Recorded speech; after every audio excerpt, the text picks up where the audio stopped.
స్వాతంత్ర దినోత్సవాన్ని పురస్కరించుకొని ఈరోజు భారత ప్రధాని నరేంద్ర మోదీ గారు ఎర్రకోట మీద ఆయన జెండా ఎగరవేస్తూ తరువాత ప్రసంగించారు. అయితే తన ప్రసంగంలో న్యాయ వ్యవస్థ మీద ఆయన ఎక్కువగా ఫోకస్ పెట్టినటువంటి నేపథ్యంలో ఇది తీవ్ర చర్చకైతే దారితీసింది. న్యాయ వ్యవస్థ మీద ప్రధాని మోదీ గారు ఎందుకు అటువంటి వ్యాఖ్యలు చేశారు అనేది ఇప్పుడు మనం తెలుసుకునేటువంటి ప్రయత్నం చేద్దాం. ప్రస్తుతం మనతో పాటు ఉన్నారు ప్రముఖ రాజకీయ విశ్లేషకులు, ప్రముఖ సీనియర్ జర్నలిస్ట్ సిఎస్ రావు గారు. సార్తో మాట్లాడదాం. Sir, hi sir. హలో. ఈరోజు ఎర్రకోట మీద భారత ప్రధాని నరేంద్ర మోదీ గారు జెండా ఎగరవేస్తూ ఆయన ప్రసంగించారు. ఆయన ప్రసంగంలో భాగంగా న్యాయ వ్యవస్థ మీద కొన్ని వ్యాఖ్యలు చేయడం జరిగింది. ఏంటి సార్, న్యాయ వ్యవస్థ మీద ప్రధాని మోదీ గారు ఆ వ్యాఖ్యలు చేయడం వెనుక కారణం ఏంటి అంటే ఏం చెప్తారు? ఇప్పుడు నరేంద్ర మోడీ ఏదైనా ఖచ్చితంగా ప్రసంగించారు, ఒక సందేశం ఇచ్చారు అని అంటే భవిష్యత్తులో దాన్ని ఇంప్లిమెంట్ చేయబోతున్నారు అని భావించడానికి అనేకమైనటువంటి దృష్టాంశాలు ఉన్నాయి. మనకి అనుభవపూర్వకంగా నోట్ల రద్దు విషయంలో కానీ, జిఎస్టీ విషయంలో కానీ అనేక సందర్భాల్లో ఆయన కొన్ని సంకేతాలు ఇచ్చారు, దాన్ని తర్వాత ఇంప్లిమెంట్ చేశారు. ఇప్పుడు ఎర్రకోట నుంచి ఆయన మాట్లాడటం జరిగింది 78వ స్వాతంత్ర దినోత్సవ వేడుకల సందర్భంగా. ఆయన ఇచ్చినటువంటి ప్రసంగంలో ప్రధానమైనటువంటి అంశాలను కనుక తీసుకుంటే జ్యుడిషియరీ అనేటువంటి అంశం మీద చాలా ఆయన నొక్కి చెప్పారు. ఇవాళ ఆ క్షణం నుంచి జ్యుడిషియరీ వ్యవస్థ అంటే న్యాయ వ్యవస్థలో ఒక రకమైనటువంటి అలజడి, ఒక రకమైనటువంటి చర్చ మొదలైంది. దానికి కారణం ఏంటంటే జడ్జిల యొక్క నియామకం అనేది ప్రభుత్వం చేతిలో లేదు. రాజ్యాంగంలో ఎక్కడా దాన్ని పొందుపరచలేదు. కానీ రాజ్యాంగపరంగా నియమించబడ్డారని చెప్పుకుంటున్నారు వాళ్ళు. బట్ రాజ్యాంగంలో ఎక్కడా లేదు. కొలిజియం అనేదానికి రాజ్యాంగంలో ఎక్కడా గుర్తింపు లేదు. గుర్తింపు లేనటువంటి దాన్ని గుర్తింపు ఉన్నట్టు క్రియేట్ చేసుకొని ఇష్టానుసారం న్యాయ వ్యవస్థలో జరుగుతుంది అనేటువంటి అభిప్రాయాన్ని ఆయన ఎర్రకోట మీద నుంచి వ్యక్తం చేయడంతో పాటు న్యాయ వ్యవస్థ మీద అసహనం వ్యక్తం చేశాడు. ఏ విధంగానంటే ప్రభుత్వం మీద రైడ్ చేయాలనుకుంటుంది, ప్రభుత్వాన్ని నడపాలనుకుంటుంది. సో ప్రభుత్వం యొక్క విధానాలని నిర్దేశించాలని చెప్పి భావిస్తూ ఉంది. ఒక్కొక్క జడ్జి ఒక్కో రాక వ్యవహరిస్తూ ఉన్నాడు అనేటువంటి అంశాన్ని ఆయన పొందుపరిచాడు. సో న్యాయ వ్యవస్థలో ఒక పెద్ద ఎత్తున సంస్కరణలు రాబోతున్నాయి అనేటువంటి సంకేతాలను ఆయన చాలా బలంగా ఇవ్వడం జరిగింది. రాబోయేటువంటి రోజుల్లో ఒక 370 లాగా, ఒక సిఏఏ లాగా, ఒక జిఎస్టీ లాగా, ఒక నోట్ల రద్దు లాగా న్యాయ వ్యవస్థ సంస్కరణలు ఉండబోతున్నాయి అనేది చాలా క్లియర్గా నరేంద్ర మోడీ ఇచ్చినటువంటి సంకేతం. రానున్న రోజుల్లో న్యాయ వ్యవస్థలో ఎటువంటి సంస్కరణలు మోదీ గారు తీసుకొచ్చేటువంటి అవకాశం ఉందంటే ఏం చెప్తారు సార్? ఇప్పుడు న్యాయశాఖ ఉంది, కేంద్ర న్యాయశాఖ, దాని పరిశీలనలో ఉంది. చాలా కాలం నుంచి కొలిజియం అనేటువంటి దాన్ని మార్చేసేయాలి. కొలిజియం అనే దాన్ని మార్చేసి ఇప్పుడు ఏం చేస్తున్నారు, జడ్జిల నియామకం ఎవరు చేస్తున్నారు, వాళ్ళే ఒక కమిటీగా ఏర్పడి కొలిజియం అనే దాన్ని ఏర్పాటు చేసుకొని ఆ కొలిజియం ఎంపిక చేసినటువంటి వాళ్ళని జడ్జిలుగా నియమిస్తున్నారు. ఆ కొలిజియానికే రాజ్యాంగం పరమైన గుర్తింపు లేదు అనేది నరేంద్ర మోడీ చెప్తూ ఉన్నారు ప్రధానమంత్రి హోదాలో. అంటే ఆ కొలిజియంని రద్దు చేయటమా, లేదా కొలిజియంలో ప్రభుత్వానికి సంబంధించిన పాత్ర చూపించడమా, ఈ రెండింటిలో ఏదో ఒకటి జరగాలి. ఆల్రెడీ దానికి సంబంధించిన ఎక్సర్సైజ్ జరిగింది. అలాగే జడ్జెస్ వ్యతిరేకించారు, కొంతమేరకు ఎక్సర్సైజ్ జరిగింది. ఇప్పుడు ఏ విధంగా అయితే సివిల్ సర్వెంట్లకి ఇప్పుడు యూపీపీఎస్సీ ఉందా, యూపీపీఎస్సీ ఎగ్జామ్ రాస్తేనే కదా సివిల్ సర్వెంట్లు అయ్యేది. ఎగ్జిక్యూటివ్ సిస్టమ్కి యూపీపీఎస్సీ అనేది ఒకటి ఎగ్జామ్ పెట్టి దాన్ని నియమిస్తున్నారు కదా. అలాగే అలాంటిదే కావాలి, జ్యుడిషియరీ కమిషన్ కావాలి అనేది ఆయన యొక్క ఆలోచన. జ్యుడిషియరీ కమిషన్ యూపీపీఎస్సీ లాగా జ్యుడిషియరీ కమిషన్ ఒకటి కావాలి. దాంట్లో అటు ప్రధానమంత్రి, రాష్ట్రపతి, తర్వాత కొంతమంది జడ్జెస్, దానికి ఒక సిస్టమ్ కావాలి అనేది ఆయన అభిప్రాయం. ఆ సిస్టమ్ ఎంపిక చేయాలి జడ్జిల్ని.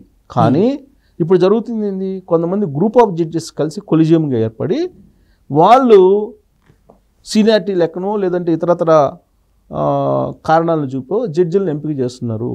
ఇదంతా ఒక ప్రైవేటు వ్యవస్థలాగా మారింది అనేటువంటి అభిప్రాయాన్ని నరేంద్ర మోడీ ఎర్రకోట మీద నుంచి వ్యక్తం చేయటం అనేది కొంత న్యాయ వ్యవస్థలో అలజడి సృష్టించేలాగా కనిపిస్తుంది. వాస్తవంగా న్యాయ వ్యవస్థలో ఉన్నటువంటి రుగ్మతలు మరొక వ్యవస్థలో ఉండకపోవచ్చు. ఎందుకంటే వేరే వేరే వ్యవస్థల్లో రుగ్మతలు ఉంటే కనుక అవి బయటకు వస్తున్నాయి. కానీ న్యాయ వ్యవస్థలో ఉండేటువంటి రుగ్మతలను ఎవరన్నా బయట పెట్టేటువంటి ప్రయత్నం చేస్తే అది దాన్ని కోర్టు ధిక్కరణ కింద భావిస్తూ ఉన్నారు.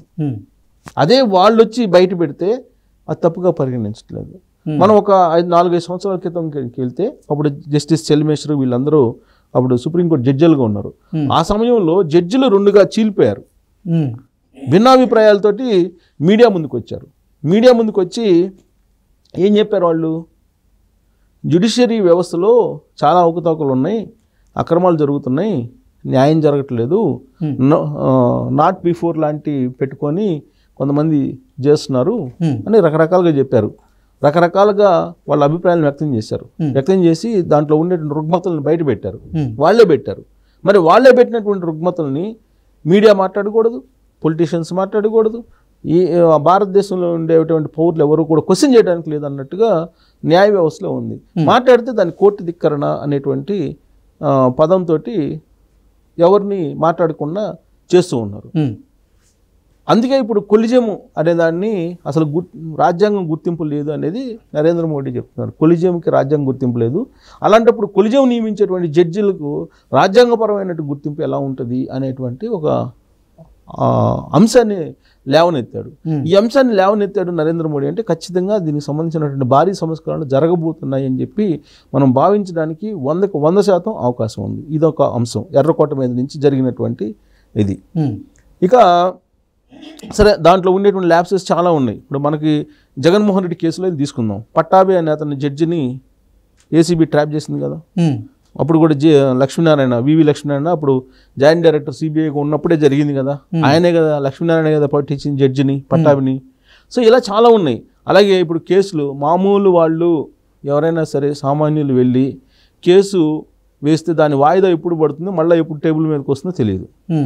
అదే ఒక పొలిటీషియన్ అయితే ఎప్పుడు కావాలంటే అప్పుడు దాన్ని టేబుల్ మీదకి తీసుకొచ్చి చేసుకుంటున్నటువంటి పరిస్థితి మనకు కనిపిస్తుంది. సో ఇవాళ ఇలాంటివన్నీ కూడా పోవాలంటే కనుక చాలా చాలా సంస్కరణలు అవసరం న్యాయ వ్యవస్థలో.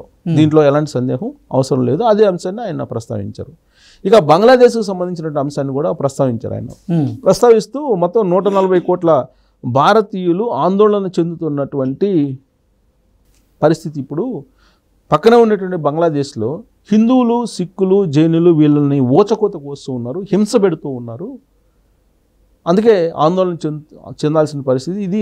ప్రపంచంలో ఉండేటువంటి అన్ని దేశాలు కూడా దీన్ని వ్యతిరేకిస్తున్నాయి ఇలాంటి దాన్ని అని చెప్పి ఆయన చెప్పారు. బట్ బంగ్లాదేశ్లో జరుగుతున్నటువంటి హిందువుల మీద హింసను అరికట్టలేనటువంటి పరిస్థితుల్లో నరేంద్ర మోడీ ఉన్నారు. అసలు దాని ప్రస్తావన ఈ మధ్యకాలం తీసుకురావాలి. ఇవాళ స్వాతంత్ర దినోత్సవం సందర్భంగా ప్రస్తావన తీసుకురాకపోతే బాగుండదు కాబట్టి తీసుకొచ్చినట్టు ఆయన అలాంటి మాట అన్నారు. ఇప్పుడు బలమైనటువంటి శక్తిగా భారతదేశం ఎదుగుతుంది, ఒక ప్రపంచానికి ఒక శక్తివంతమైనటువంటి రాజకీయ నాయకుడు నరేంద్ర మోడీ అని చెప్పి ప్రచారం ఉంది కదా. మరి పక్కనే ఉన్నటువంటి బంగ్లాదేశ్లో జరుగుతున్నటువంటి హింసని అది కూడా హిందువుల మీద, హిందూ దేవాలయాల మీద, హిందూ మహిళలకు సంబంధించిన ప్రైవేట్ పార్ట్స్ని నిలువునా కోసేసి ఎంత దారుణంగా చేస్తున్నారు వాళ్ళు. మరి నువ్వు ఎందుకు చేయలేకపోతున్నావు? అంత శక్తివంతమైనటువంటి ప్రధానమంత్రి అయితే. ఉక్రెయిన్ రష్యా యుద్ధాన్నే ఆపేయగలిగేటువంటి శక్తి నరేంద్ర మోడీకి ఉందని చెప్పి ప్రచారం చేయించారు కదా బీజేపీ వాళ్ళు, చేసుకున్నారు కదా. మరి బంగ్లాదేశ్లో ఉండేటువంటి హిందువులు ఎందుకు కాపాడలేకపోతున్నారు? రాహుల్ గాంధీ స్పందించట్లేదు, ఏ రాజకీయ పార్టీ స్పందించలేదు, మమతా బెనర్జీ స్పందించట్లేదు. అక్కడ ఇంతకన్నా దారుణం ఉంటుందా? మరి నరేంద్ర మోడీ ఛాతి ఏమైపోయినట్టు? సో ఈ బంగ్లాదేశ్ అంశాన్ని 140 కోట్ల జనం ఆందోళన అన్నారు తప్పితే అక్కడ ఉండేటువంటి హిందువుల్ని సురక్షితంగా మేము కాపాడగలం అనేటువంటి ధైర్యాన్ని ఇవ్వలేకపోయాడు ఈ ప్రధానమంత్రి స్వాతంత్ర దినోత్సవం నాడు అని అంటే. మరి ఆయన అంశాన్ని సీరియస్గా తీసుకున్నట్ట లేకపోతే ఏంటి? ఇప్పుడు ఐక్యరాజ్య సమితి ఉంది, ఐక్యరాజ్య సమితికి ఇమీడియట్గా నువ్వు వెళ్ళి దాన్ని రిప్రజెంట్ చేయొచ్చు. ఇంతవరకు లేదు. వారం రోజుల నుంచి అక్కడ ఉండేటువంటి హిందువులు బిక్కుబిక్కుమంటూ బతుకుతున్నారు, జైనులు బిక్కుబిక్కుమంటూ బతుకుతున్నారు. అక్కడ మహిళలకు ఎప్పుడు ఏమవుతుందో తెలియదు, మర్మాంగాల లోపలికి కాళ్ళు పెట్టి హింస చేస్తున్నారు. అంతకన్నా దారుణమైన హింస ఆ వీడియోలు చూడలేవు. మామూలుగా మనుషులు అనేవాళ్ళు ఆ వీడియోలు చూడలేరు, అంత దారుణమైనటువంటి హింసను పెడుతున్నారు. ఆ వీడియోలు చూస్తే తట్టుకోలేని పరిస్థితుల్లో మనం ఉంటే అక్కడ అనుభవిస్తున్నటువంటి వాళ్ళ సిచ్యువేషన్ ఎలా ఉంటుంది? అలాంటి పరిస్థితుల్లో ఇండియాకి ఇంత పెద్ద ఇండియా సగర్వంగా చెప్పుకుంటున్నటువంటి స్వాతంత్ర్య దినోత్సవం రోజు ఆయన ఒక మాటలో బంగ్లాదేశ్ విషయాన్ని అలా స్కిప్ చేశారు. అవసరమైతే అక్కడికి వెళ్ళి హిందువులను రక్షించాలి కదా, ఆ డెసిషన్ మీకు ఐక్యరాజ్య సమితి నుంచి తీసుకోవచ్చు కదా, అలాంటి ప్రయత్నం చేయట్లేదు. బట్ ఇక్కడ భారతదేశంలో ఉండేటువంటి న్యాయ వ్యవస్థను సంస్కరించాలనేటువంటి ఒక దిశానిర్దేశం అయితే చేశారు.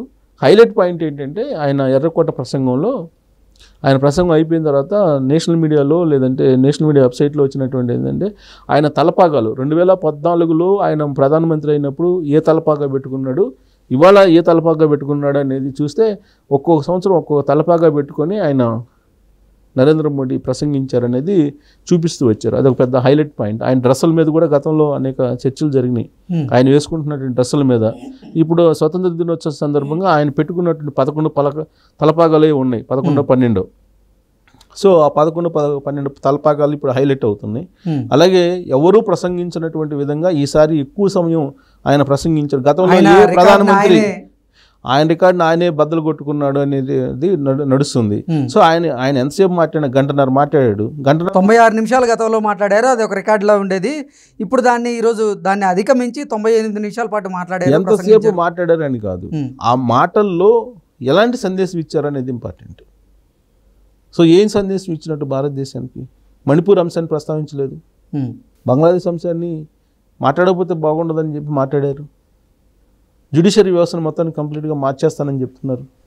మరి రాబోయే రోజుల్లో మరి ఏం చేస్తారో నరేంద్ర మోడీ అనేది మనం వెయిట్ చేయాలి. Okay sir, thank you so much. Thank you.